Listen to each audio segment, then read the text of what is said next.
اعوذ باللہ من الشیطان الرجیم بسم اللہ الرحمن الرحیم الحمد للہ رب العالمین وصلی اللہ علی محمد وآلہ الطاہرین اللہم صلی علی محمد وآلہ محمد۔ بحث پہنچی تھی محکم اور متشابہ تک۔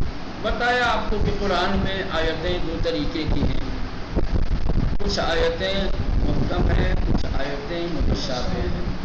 محکم یعنی ایسی آیتیں کہ جن کا معنی مفہوم واضح اور روشن ہے، جس میں کسی طریقے کے دوسرے معنی کا احتمال نہیں ہے۔ قاری قرآن کے لیے اس آیت کے معنی میں کسی طریقے کی تردید اور کسی بھی قسم کے شک کا امکان نہیں ہوتا ہے، کیونکہ متشابہ وہ آیتیں ہیں کہ جن کے مختلف معانی ہیں، خاص طور سے ایک معنی ظاہری اور ایک معنی باطنی ہے۔ تو چونکہ اس کے معنی متعدد ہوتے ہیں یا ظاہری اور باطنی ہوتے ہیں، قاری قرآن اس کے معنی اور مفاہیم کے سلسلے میں شبہ میں پڑ جاتا ہے کہ ارادہ پروردگار کیا ہے، اللہ نے اس آیت سے کون سا معنی مراد لیا ہے، یہی معنی ظاہری مراد لیا ہے یا معنی باطنی، یا جو معنی میرے ذہن میں آ رہا ہے یہی معنی مقصود اور مراد ہے، یا کوئی دوسرا معنی اور مقصود مراد ہے۔ خلاصہ کلام یہ کہ آیت کا معنی واضح نہیں ہوتا، واضح نہ ہونے کی وجہ سے قاری قرآن کے لیے اس کا معنی مبہم اور متشابہ ہو جاتا ہے۔ اسی وجہ سے کیا ہے، ان کو آیات متشابہ کہا جاتا ہے۔ ایک بہت بڑے کسی امام کے زمانے میں کندی نام کا ایک شخص تھا، جس نے قرآن مجید کے تناقضات اور متضاد آیات کا ذخیرہ کیا، اکٹھا کیا، کتاب لکھ رہا تھا قرآن کی رد میں۔ قرآن سے ایسی آیتوں کو یکجا کر رہا تھا کہ جو بظاہر ایک دوسرے کے مخالف ہیں، ایک دوسرے کی ضد ہیں۔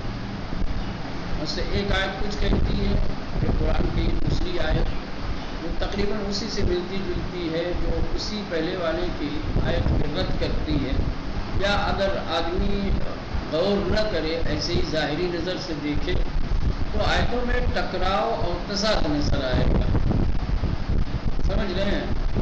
تو جو کہ اس کے پاس قرآن کا حقیقی علم تھا نہیں، حقیقی علم نہ ہونے کی وجہ سے اسے آیات قرآن میں اختلاف، تضاد، ٹکراؤ دکھائی دے رہا تھا۔ لہٰذا اس نے سوچا کہ لاؤ کتاب لکھتا ہوں اور لوگوں کے سامنے یہ ظاہر کرتا ہوں اور لوگوں کے لیے یہ واضح کرتا ہوں کہ کلام الہی میں بھی تضاد اور اختلاف ہے۔ چھٹے امام کے زمانے کی ظاہراً بات ہے، چھٹے امام کو پتہ چلا تو اسی کے ایک شاگرد، جو امام کا بھی شاگرد تھا اور امام کا چاہنے والا تھا، امام کے پاس آتا تھا۔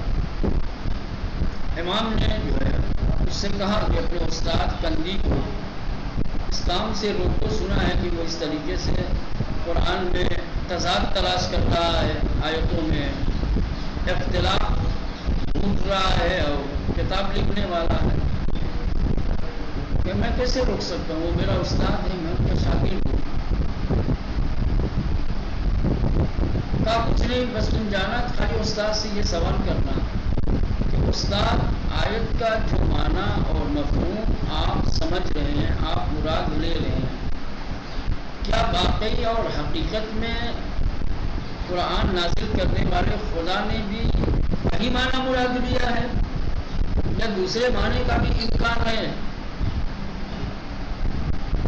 بس یہ سوال کر دینا کافی ہے اس کے لیے۔ گیا اس نے جو ہے دوسرے دن استاد سے سوال کر کے، استاد ایک سوال ہے، آئیے کہاں کہ قرآن میں آیتیں ہیں، آیتوں کے جو معنی اور مفاہیم ہم سمجھتے ہیں، کیا ممکن نہیں ہے کہ اللہ نے کوئی دوسرا معنی قصد کیا ہو، ارادہ کیا ہو، یعنی ہمارے سمجھنے میں اور مراد لینے میں اور خدا کے ہدف اور مقصد میں یا جو معنی خدا نے بیان کرنا چاہا ہے، کیا اس میں اختلاف نہیں ہو سکتا؟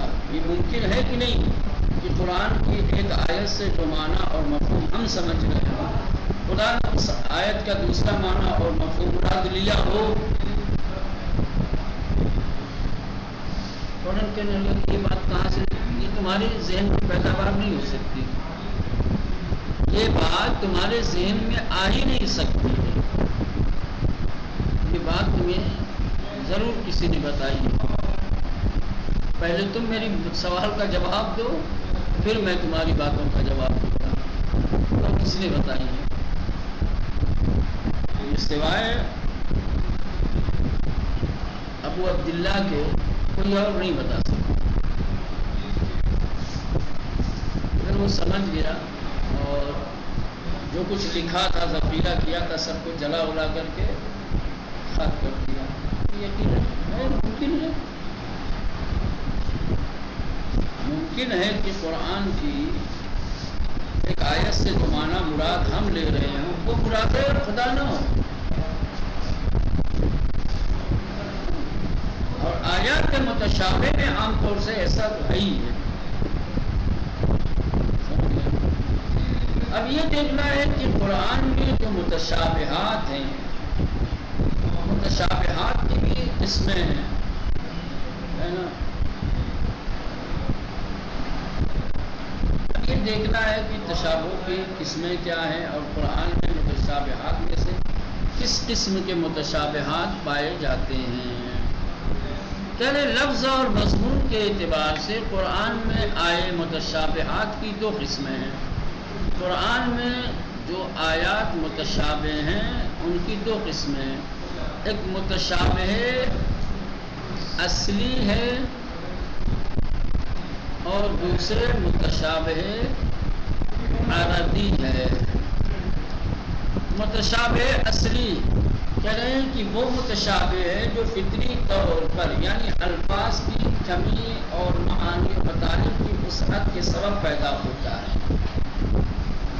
لفظ ایک ہوتا ہے، معنی متعدد ہوتے ہیں، لفظ کم ہوتا ہے، اس کے مفاہیم بہت مستردہ اور وسیع ہوتے ہیں، جس کی وجہ سے اس لفظ کے مختلف معانی، مختلف مفاہیم الگ الگ ذہنوں میں آتے ہیں تو اختلاف کا سبب بنتے ہیں۔ سمجھ رہے ہیں؟ اس کو کہا جاتا ہے تشابہ اصلی۔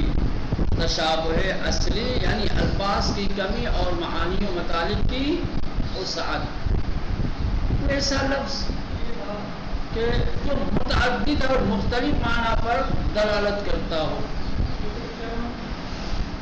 سمجھ رہے ہیں؟ ایک لفظ ہو جس کو کہا جاتا ہے مولانا الفاظ مشترک۔ کیا کہتے ہیں؟ الفاظ مشترک میں کیا ہوتا ہے؟ لفظ ایک ہوتا ہے، معنی متعدد ہوتے ہیں۔ لفظ ایک ہوتا ہے، معنی متعدد ہوتے ہیں۔ تو ظاہر سی بات ہے جب لفظ ایک ہوگا، معنی متعدد ہوں گے، کون سا معنی مراد ہے یہاں پر اختلاف ہوگا۔ جیسے یہی سب کے ایام غدیر چل رہے ہیں تو مولا کے معنی لے لیں۔ ایک لفظ مولا کے 17، 18، 22 مختلف معنی جو ہے فرحت اور لغت لکھنے والوں نے کیا عربی زبان میں یہ کلمہ مختلف معنوں میں استعمال ہوتا ہے، اور اسی معنی کو لے کر کے حدیث قدیر میں لوگوں نے جو ہے شبہ ایجاد کیا ہے کہ ہم حدیث قدیر کا انکار نہیں کرتے، حدیث قدیر کو ہم بھی مانتے ہیں، لیکن اللہ کے نبی نے حدیث قدیر میں جو لفظ مولا کا استعمال کیا ہے یہ دوست کے معنی میں ہے، اخوت کے معنی میں ہے، ساتھی کے معنی میں ہے، ناصر کے معنی میں، حاکم اور سرپرست کے معنی میں، کیونکہ مولا کے یہ بھی معنی ہے جو بتا رہے ہیں وہ لوگ۔ سمجھ رہے ہیں؟ تو اس طریقے کے الفاظ کی جو متعدد اور مختلف معانی رکھتے ہیں، یہ الفاظ کیا ہے، تشابہ اصلی ایجاد کرتے ہیں. ان کی وجہ سے اصل جو ہے تشابہ وجود میں آتا ہے. خاص طور سے عربی زبان میں اس طریقے کے کلمات بہت ہیں، سمجھ رہے ہیں، جو اپنی قلت کے ساتھ ساتھ اپنے معنی اور مفاہیم میں وسعت رکھتے ہیں. سمجھ، آپ نے لفظ مشترک کی تعریف پڑھی ہوگی منطق میں. مشترک جس میں ایک لفظ ہو اور اس کے متعدد جی جیسے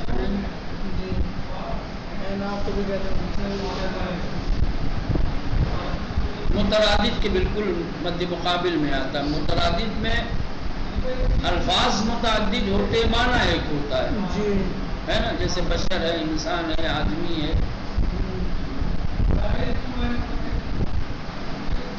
اس کی حقیقت ایک ہے مگر وہ لفظ الگ ہے، معنی ایک ہے. مشترک اس کے برعکس ہوتا ہے، الفاظ ایک ہوتا ہے، معنی متعدد ہوتے ہیں، مختلف ہوتے ہیں.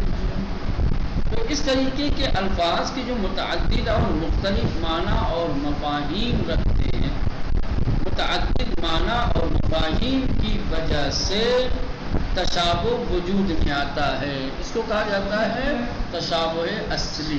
کیا کہتے ہیں؟ تشابہ اصلی. یعنی ایک طرف عربی زبان کے الفاظ و کلمات معمولی، سطحی اور عام مفاہیم کو سمجھانے کے لیے وضع کی گئی. ان کے سہارے وسیع مطالب اور گہرے معنوں تک رسائی ناممکن سی ہے. دوسری طرف قرآن مجید کو بہرحال انہی الفاظ و کلمات کے سہارے اپنے معارف و معالم بندوں تک پہنچانا تھا. عربی زبان میں کیا ہے، بڑے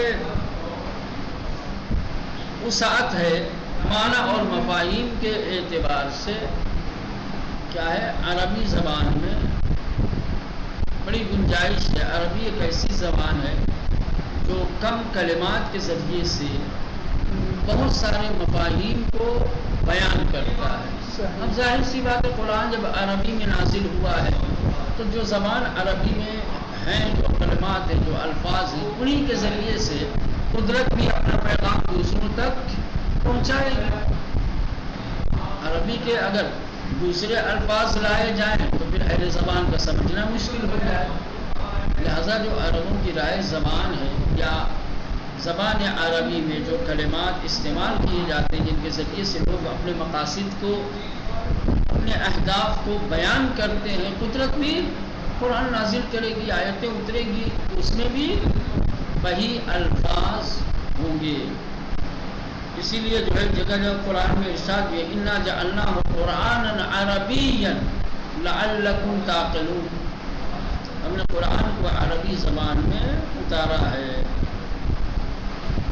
لعلکم تعقلون، شاید تم سب سمجھ سکتے.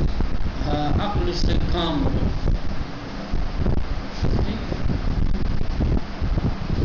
لہذا بڑے مطالب اور گہرے اور سخت معنوں کو سمجھانے کے لیے قرآن کریم کو کنایا، مجاز اور استعارہ وغیرہ کو استعمال کرنا پڑا، اور یہ چیزیں خود عربوں کے لیے بھی اجنبی، سخت اور نامانوس تھی.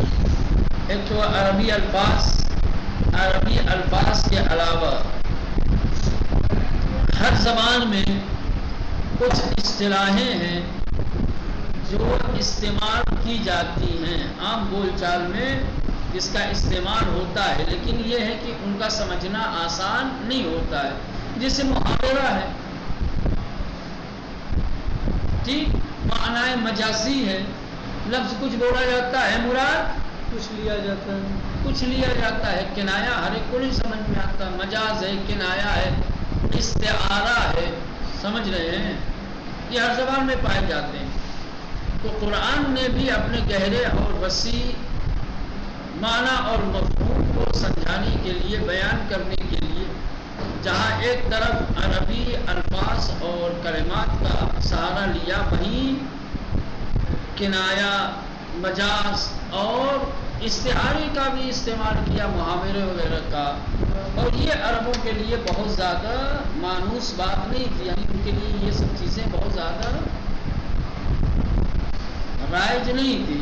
ابتدائے آفرینش اور قیامت، انسان کے جبر و اختیار، یہ انسان کیسے پیدا ہوا ہے، قیامت کیا ہے، انسان کیا ہے، جبر و اختیار کیا ہے، عالم ہستی میں انسان کے تصرفات کی حدیں کتنا انسان تصرف کر سکتا ہے، خلقت، واجب و حرام وغیرہ کے اسباب پر مشتمل آیتیں عموماً مندرجہ بالا آیتوں کی فہرست میں آتی ہیں، کیونکہ معانی بہت گہرے اور وسیع ہیں، لیکن الفاظ مطالب کو ادا کرنے میں کمزور، ان تک پہنچنے سے قاصر ہیں۔ یعنی یہ جو قرآن کے معنی اور مفاہیم ہیں وہ انسان کے تعلق، احکام الہی، جنت، جہنم، بہشت، نعمتیں، سمجھ رہے ہیں، اور اس طریقے کے بہت سارے، ان مفاہیم کو بیان کرنے کے لیے آیتوں میں جو الفاظ آئے ہیں وہ الفاظ کم ہیں، لیکن ان کے معنی اور مفاہیم کیا ہے، بڑے وسیع ہیں۔ الفاظ ایسی نہیں ہیں کہ جن کو آسانی سے سمجھا جا سکے، کیونکہ البتہ اس قسم کی متشابہ آیات کی تعداد پورے قرآن مجید میں کم ہے۔ محکم آیتیں جن کو ام الکتاب کہا جاتا ہے، نیز احادیث رسول و آل رسول و بزرگان دین کا اقوال کا سہارا لے کر ان متشابہ آیتوں کے مفاہیم بھی واضح ہوتا ہے۔ آیات محکم تو خیر واضح اور روشن نہیں ہیں، آیات متشابہ کے سلسلے میں انسان کو دشواریاں پیش آتی ہے کہ ان مفاہیم کو، ان آیتوں کو کیسے سمجھے گا۔ تو بلکہ آیات متشابہ کو سمجھنے کے لیے نبی اور آل نبی کے احادیث اور ان کے اقوال کا، بزرگ علماء جو زبان کی نزاکت کو اور اس کی باریکیوں کو جانتے ہیں، ان کے اقوال کے ذریعے سے آیات متشابہ کو بھی سمجھا جا سکتا ہے۔ تو یہ متشابہ کی پہلی قسم تھی، متشابہ اصلی، ٹھیک ہے۔ یہ فطری طور پر ایسے الفاظ کہ جو کم ہوتے ہیں لیکن معنی اور مفاہیم میں وسعت رکھتے ہیں، وہاں پر وجود میں آتے ہیں۔ آپ بڑے مفاہیم کو جیسے آپ پڑھتے ہیں کہ درسی کتابوں میں آپ سمجھیا دیکھو نا، چھوٹی چھوٹی عبارتوں میں بڑی بڑی باتیں کی گئی ہیں۔ اب چھوٹی عبارتوں سے بڑی باتیں سمجھنے کے لیے بڑی دشواریاں ہوتی ہیں، ایسے ہی ہے آیات متشابہ، ایسے ہی ہیں، الفاظ استعمال ہو گئے ہیں لیکن ان الفاظ میں کیا ہے، بڑے مفاہیم ہیں، بڑے معانی ہیں۔ اب کون سا معنی اور مفہوم ارادہ پروردگار ہے، مراد پروردگار ہے، اس کو سمجھنا بڑا مشکل ہے۔ مشکل قرآن سمجھنے کے لیے ہی نازل ہوئی ہے، تو کیا کرے، آیات متشابہ نہ سمجھے انسان۔ دوسرا سوال یہ ہے کہ آیات متشابہ جب اس میں مختلف معنی اور مفاہیم کا امکان ہوتا ہے تو انسان سمجھے گا کیسے کہ یہاں پہ کون سا معنی اور مفہوم مراد ہے۔ تا آیات متشابہ کو سمجھنے کے لیے نبی اور آل نبی علیہ السلام کے بیانات، ان کے اقوال، ان کی احادیث اور اسی طریقے سے بزرگ علماء جو زبان کی نزاکتوں کو، باریکیوں کو جانتے ہیں، ان کے بیانات کے ذریعے سے آیات متشابہ بھی واضح اور روشن۔ متشابہ کی جو دوسری قسم ہے وہ ہے عارضی۔ عارضی کیا ہے؟ اب حقیقت میں تضاد ہے نہیں مولانا، اصل میں تضاد ہے نہیں۔ پہلے عرض کیا سمجھے، عرض کیا ہوتی ہے؟ کسی حقیقت پر وقتی طور پر باہر سے کوئی چیز آ کر کے مشکل ایجاد کرتی ہے، اس کو کہا جاتا ہے عارضی، عارض ہو گئی، سمجھ رہے ہیں؟ جس کو دور کیا جا سکتا ہے۔ دور کیسے ہوگی؟ بھائی جو چیز سبب بنی ہے، جس چیز کی وجہ سے مشکل پیش آئی ہے، اسی چیز کو ختم کر دیا جائے تو مشکل بھی دور ہو جائے گی۔ مثال کے طور پہ یہاں پہ پلیٹ میں چاول رکھا ہوا ہے کھانے کے لیے، پاک ہے، کوئی بات نہیں، خون کا ایک قطرہ گر گیا، اس کو کہا جائے گا نجاست عارض ہو گئی، نجاست اس کی ذاتی نہیں ہے، باہر سے ایک نجاست آ کر کے لگ گئی، اس کو کہا جاتا ہے عارض ہونا، باہر سے الگ سے، اب لگ گئی، اب آپ کا چاول نجس ہو گیا، ٹھیک، اب چاول جب نجس ہو گیا نجاست کی وجہ سے، نجاست جائے گی کیسے؟ اب وہ نجاست گری اسی کو ختم کر تو ابھی پاک ہو جائے گا سر، جہاں تک خون کا قطرہ ہے وہاں تک نکال کر کے آپ پھینک دیجئے، سوکھا ہے تو، باقی وہ حصہ جہاں تک نجاست نہیں پہنچی ہے وہ حصہ کیا ہو جائے تو پاک ہو جائے گا۔ یہ اس طریقے سے مختلف عقائد، مختلف نظریات، مختلف خیالات، سمجھ رہے ہیں، انہوں نے قرآن کی آیتوں کو مشکل بنا دیا ہے۔ ہر شخص جو ہے اپنے نقطۂ نگاہ سے ایک خاص نظریے سے آیات پہ نظر ڈالتا ہے تو اس کو اپنی فکر کے اعتبار سے، اپنے ذریعے کے اعتبار سے اس کو مفہوم نظر آتا ہے۔ تفسیروں میں اختلاف کیسے ہو گیا؟ الگ الگ مکتب فکر کے لوگوں نے آیات الہی کی جب کا ترجمہ اور تفسیر کرنے کے لیے جب بیٹھے تو اپنے اپنے عقیدے، اپنے اپنے نظریات کے پس منظر میں آیت کو دیکھا تو اس نے اپنے عقیدے کے مطابق اس سے معنی اور مفہوم لے لیا۔ اہل سنت نے دیکھا تو اس نے اپنے عقیدے سے، اپنے عقیدے کے اعتبار سے کوئی اور، اپنے عقیدے کے اعتبار سے بھی چند دن پہلے میں نے بتایا تھا اس سے احمدیہ وغیرہ یا بہائیت والے، بہائیت والے خاص طور سے احمدیہ، ان کے پاس کوئی اپنی احکام کی کتاب نہیں تھی، وہ اپنے احکام قرآن سے ہی لیتے تھے، منتہا اپنے عقیدے کے مطابق، ٹھیک۔ تو یہ کہ بہت ساری چیزیں عارض ہوئی، سمجھ رہے ہیں، بہت ساری چیزیں باہر کی سبب بنی کہ ایک آیت جو متشابہ نہیں ہے وہ متشابہ ہو جائے۔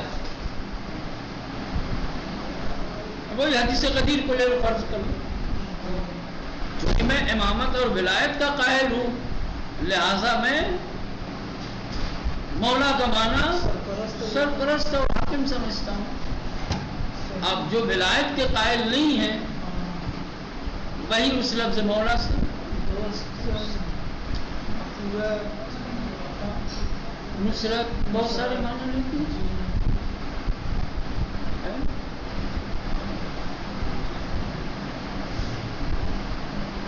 کہنے کا مطلب وہ تو میں خالی اسے سمجھانے کے لیے کہہ رہا ہوں، الا وہ تو اصل میں وہی ہے، متشابہ ہے، اصلی ہے، سمجھ رہے، لیکن فرض کر لیں وہی متشابہ اصلی ہو سکتا ہے کہ متشابہ عرضی، یا متشابہ عرضی کیسے وجود میں آتا ہے؟ متشابہ عرضی یہ حقیقت میں متشابہ نہیں ہے، سمجھ رہے ہیں، مختلف عقائد، نظریات، خیالات یہ سبب بنتے ہیں کہ ایک آیت جو متشابہ نہیں ہے وہ متشابہ بن جائے۔ اگر ہمارے عقائد، ہمارے نظریات عارض نہ ہوتے تو آیتیں متشابہ نہ ہوتی۔ آیت کو متشابہ بنایا ہے کس نے؟ ہمارے عقائد و نظریات نے۔ ہمارے عقائد اور نظریات اس پر عارض ہو گئے، غالب ہو گئے، ہم نے اس کے تناظر میں دیکھا آیت کو، تو اپنے اعتبار سے، اپنے عقیدے اور اپنے نظریے کے مطابق ہم نے اس سے معنی اور مفہوم مراد لیا۔ آپ نے اسی آیت پہ نظر ڈالی تو آپ نے اپنے عقیدے کے اعتبار سے، انہوں نے اپنے عقیدے کے اعتبار سے، نتیجہ یہ ہوا کہ ایک آیت جو متشابہ نہیں تھی الگ الگ عقیدے کے عارض ہونے کی وجہ سے متشابہ بن گئی۔ تو یہ ہے متشابہ، نظریات و عقائد کے اختلافات، افکار و مذاہب کے تصادم کے نتیجے میں ہونا، سمجھ رہے ہیں؟ یہ تشابہ اصل میں تشابہ نہیں ہے، ہم نے تشابہ ایجاد کیا ہے، کیسے تشابہ ایجاد کیا؟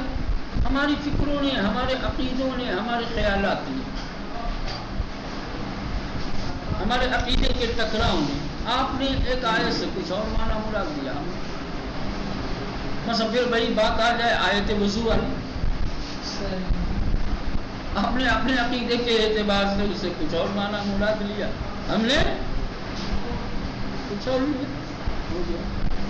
کہہ رہے آغاز اسلام میں یہ آیتیں متشابہ شمار نہیں ہوتی تھی، کیونکہ اس وقت نظریے کا، عقیدے کا اختلاف ہی نہیں تھا، ایک ہی عقیدہ تھا، ایک ہی نظریہ تھا، سارے مسلمان تھے، شیعہ سنی تو نہیں تھے نا، وہابی بریلی حنفی شافعی مالکی تو نہیں تھے نا۔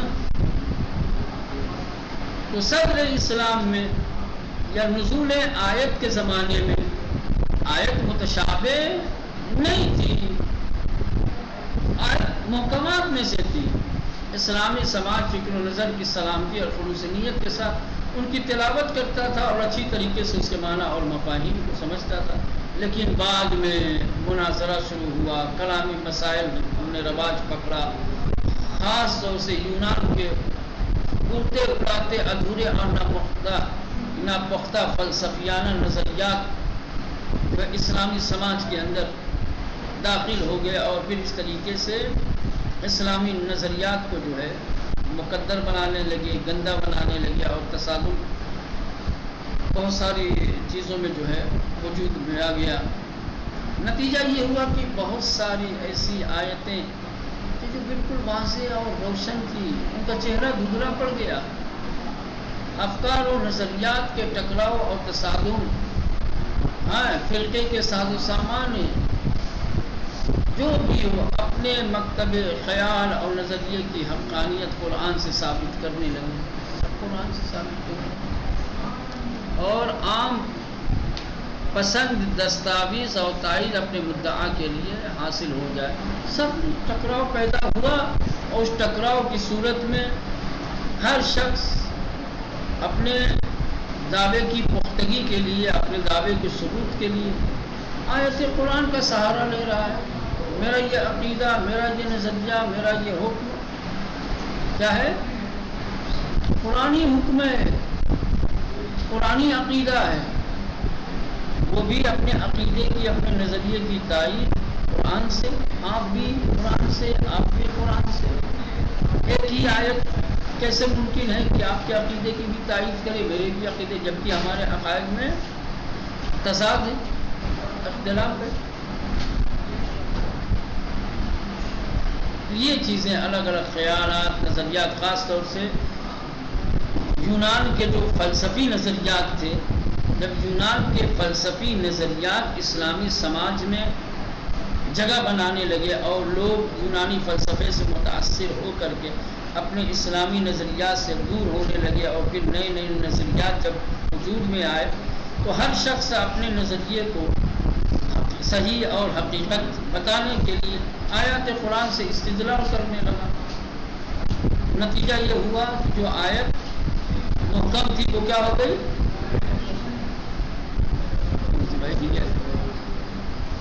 اس آیت سے کون سا معنی مراد ہے؟ جو آپ لے رہے ہو، جو میں لے رہا ہوں، جو آپ لے رہے ہو، کون سے لے؟ ذہنی اسباب کی بنا پر وہ آیتیں جو اب تک محکمات کے سب میں آتی تھی، اب متشابہات کی فہرست میں آ گئی۔ زیادہ تر قرآن مجید کے متشابہات عرضی ہیں۔ قرآن کی زیادہ تر متشابہات کیا مولانا؟ اصلی نہیں ہے، اصلی بہت کم ہے، اور جو اصلی تھے بھی جو اصلی تھے بھی ان کو واضح کیا تھا باقاعدہ، جو ہے نبی کریم نے، یا ان کی ذمہ داری تھی لِتُبَيِّنَ لِلنَّاسِ کہ وہ آیات الہی کو لوگوں کے لیے واضح اور روشن کریں، کہ جو آیتیں واضح اور روشن نہیں تھی انہوں نے واضح اور روشن کر دی تھی۔ ابھی جو قرآن مجید میں آیات متشابہ ہیں یہ زیادہ تر عرضی ہیں، بلکہ آیات متشابہ میں روز بروز اضافہ ہوتا جا رہا ہے۔ ایسا نہیں کہ نئی آیتیں آ رہی، یعنی پرانی محکم آیتوں کو ہمارے عقائد اور ہمارے الگ الگ نظریات متشابہ بنا رہے ہیں. سمجھ رہے ہیں؟ تو قرآن مجید میں زیادہ تر جو متشابہ آیتیں ہیں وہ متشابہ عرضی ہیں.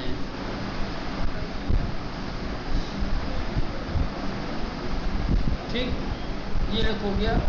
اب تفسیر میں متشابہ اور محکم کیا ہے اس کے بعد